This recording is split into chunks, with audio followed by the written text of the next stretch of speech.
The Las Vegas Convention Center buzzed with energy as the World Tech Expo kicked off its opening day. I adjusted my exhibitor badge, still somewhat amazed to see Emma Carter Quantum Innovations printed beneath my photo. 6 years of being called a basement dweller and wannabe inventor had led to this moment. My tiny booth, tucked between industry giants, displayed a single device, sleek, black, and about the size of a smartphone. It didn't look like much, but it was about to revolutionize the energy industry. Or more specifically, it was about to revolutionize Carter Energy Solutions, my family's company, whether they knew it or not. Still playing with your toys, little sister? I didn't need to turn around to recognize James's voice, filled with the same condescension he'd perfected since our childhood. My oldest brother, now CEO of Carter Energy, stood there in his perfectly tailored suit, flanked by our middle brother Michael, the company's CFO. The adults are having their convention down at the Energy Summit, Michael added, smirking. This is cute though. Very cute. I smiled, remembering all the family dinners where they'd mocked my obsession with quantum physics and renewable energy. Here to see the competition? James laughed, the sound drawing attention from nearby booths. Competition? Emma, you work out of your garage. We're a Fortune 500 company. Speaking of which, Michael chimed in, Dad wanted us to remind you that his retirement party is next month. Try to wear something professional. Maybe leave the circuit boards at home. I watched as they moved through the expo, their matching Carter Energy badges catching the light. They hadn't even bothered to look at my device, the one I'd spent 6 years developing. The one that would either save or destroy their company, depending on the next 24 hours. My phone buzzed, a message from my patent attorney, all set for tomorrow's announcement. Their legal team doesn't suspect anything. I typed back, they never do. That's the problem. Another message popped up, this time from Diana Chin, CEO of Global Tech Solutions. We're ready when you are. Their arrogance will be their downfall. 6 years ago I tried to warn them. Fresh out of MIT with a double doctorate in quantum physics and electrical engineering, I'd presented my initial designs to the Carter Energy Board. My brothers had led the chorus of laughter, dismissing my renewable energy concept as science fiction. Miss Carter. A voice interrupted my thoughts. I turned to see a young woman in a lab coat, eyes shining with excitement. I'm Dr. Sarah Martinez from Berkeley. Your paper on quantum energy transmission was brilliant. Would you mind signing my copy? As I signed her paper, I caught James watching from across the hall, his expression a mix of confusion and dismissal. He still didn't get it. None of them did. The convention center's speakers crackled. Attention attendees. The keynote presentation will begin in 30 minutes. I began preparing my demonstration unit, knowing that in half an hour, everything would change. My brothers had spent the last 6 years building their real business, expanding Carter Energy's fossil fuel empire, ignoring the shifting market, and dismissing renewable energy as a passing fad. What they didn't know was that their entire infrastructure relied on a transmission technology that was about to become obsolete. A technology whose patent was expiring tonight at midnight. A technology that my quantum device could replace with 90% more efficiency and zero environmental impact. My phone buzzed again, a message from Carter Energy's largest client. Contract ready for signing. Just waiting for the keynote. I looked up to see James and Michael entering the main presentation hall, probably there to mock whatever toys were being unveiled. They had no idea they were about to witness their company's future being rewritten. Miss Carter. A convention organizer appeared. You're on in 20 minutes. I nodded, picking up my device. 6 years of mockery, dismissal, and condescension were about to pay off in ways my brothers couldn't imagine. The main hall of the convention center fell silent as I took the stage. From my position at the podium, I could see James and Michael in the third row, already looking bored. Next to them sat Carter Energy's chief legal counsel, Harrison Wells, frantically typing on his phone. Ladies and gentlemen, I began, my voice steady. What if I told you that everything you know about energy transmission is about to change? I held up my device. This is the Q-Core. It's not just another energy transmission system, it's a complete paradigm shift in how we move and manage power. The technical specifications appeared on the giant screen behind me. I watched Harrison Wells stop typing, his face slowly draining of color as he read the details. Using quantum tunneling principles, The Q-core can transmit power with 98% efficiency, compared to the current industry standard of 75%. I paused, making eye contact with my brothers. And yes, I'm talking about the standard that Carter Energy's entire infrastructure is built upon. James was still smirking, but Michael had started to fidget with his tie. They still didn't get it. But the real breakthrough isn't just the efficiency, I continued. The Q-core is completely compatible with renewable energy sources, something the current systems struggle with. And the best part. I clicked to the next slide. It's already been approved by every major regulatory body worldwide. Harrison Wells was now frantically whispering to my brothers. I could read his lips. She owns the patent, completely locked down, no workarounds.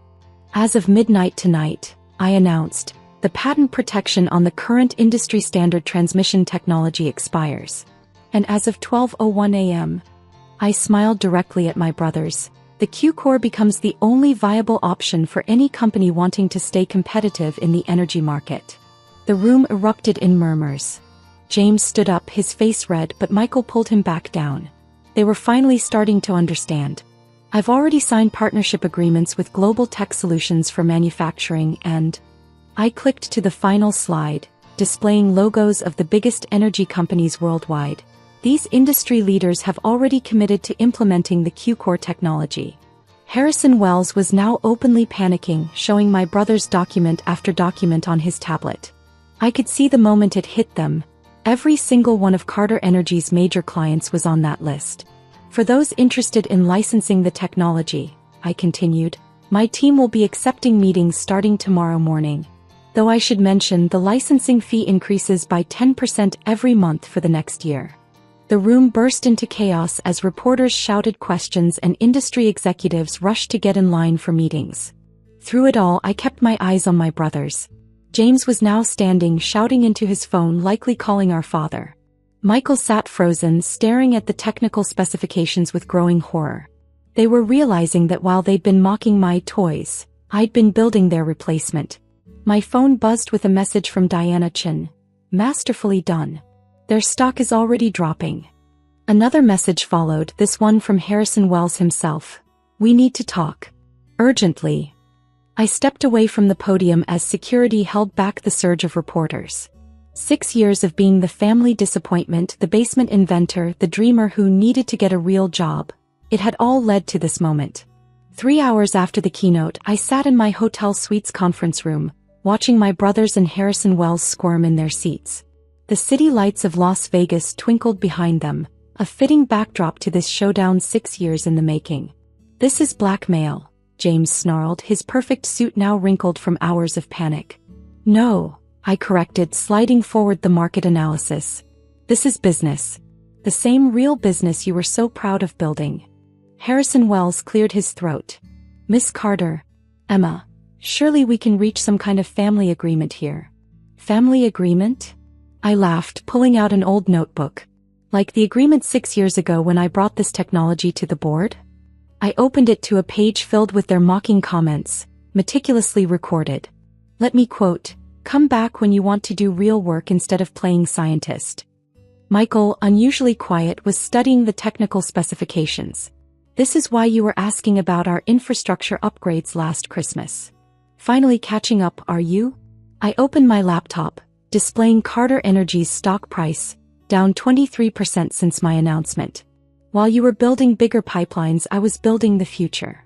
Dad will never allow this, James threatened. Right on cue, my phone rang, Dad's face appearing on the screen. I put it on speaker. Emma. His voice was tired, proud, and somewhat amused. I just watched the video of your keynote.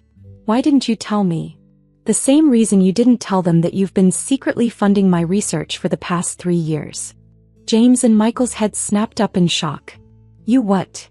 James shouted. Dad's chuckle filled the room. Did you really think your sister, with her double doctorate in quantum physics expertise, was working out of her garage? I've been watching all of you. Emma was the only one who saw where the industry was really heading. Harrison Wells was frantically revising documents. We need to discuss terms immediately. Your clients are already calling about canceling contracts. My terms are simple, I said, sliding forward a folder. Carter Energy becomes a subsidiary of Quantum Innovations. I take over as CEO of both companies. James and Michael stay on as regional managers, if they're willing to actually learn the new technology. This is ridiculous. James stood up. We'll fight this. With what? I asked quietly. Your outdated technology? Your dropping stock price? Your fleeing clients? I pulled up another document. Or maybe with the environmental impact report that I'm releasing tomorrow, showing how your real business has been cutting corners for years? Michael put his head in his hands. You've been planning this all along. No, I corrected him. I tried to work with you. Multiple times. You were too busy mocking me to notice. Harrison Wells stood up. I'll have the paperwork drawn up tonight. The board will support this. They don't have a choice. As they filed out of the room looking shell-shocked, my phone buzzed with messages from tech companies around the world. The Q-Core wasn't just a new product. It was a revolution in energy transmission. And I had made sure Carter Energy would either evolve or dissolve. Dad was still on the speaker. Your mother would be so proud. I smiled, remembering her encouragement of my early experiments, before cancer took her away. She always said the best revenge is massive success. Speaking of success, he added, I just got off the phone with the Nobel Committee. They're very interested in your quantum tunneling breakthroughs.